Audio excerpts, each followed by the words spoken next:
Nebraska's Safe2help program is designed to help prevent school violence. Anonymous tips help make it work. 6 News' Johan Marin checked in on the program and has more. It all starts with a tap of a button.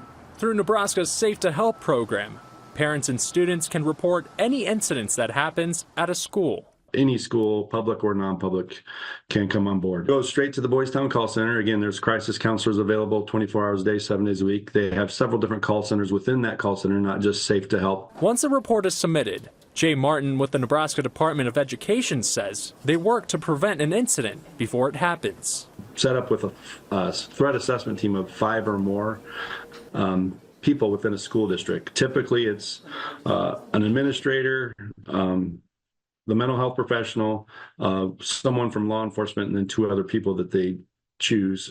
Some have more than 5, but again, it goes to that threat assessment team in real time. Typically, it's a text to them, letting them know that something's going on. The program is 4 years old. Since launching, Martin says they've received 3,700 tips, most of them involving middle schools. Number 1 is bullying and cyberbullying. 2 is suicide, and then 3 is our drugs and things of that nature is what we typically are seeing. Martin says law enforcement has gotten involved in about 20% of incidents. The other 80% were handled by school staff.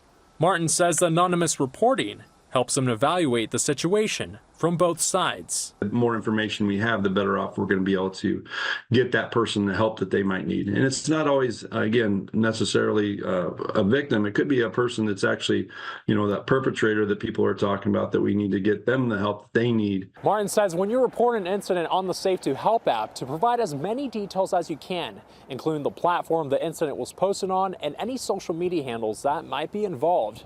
For more information, go to WOWT.com. On your side, I'm Johan Marin, 6 News.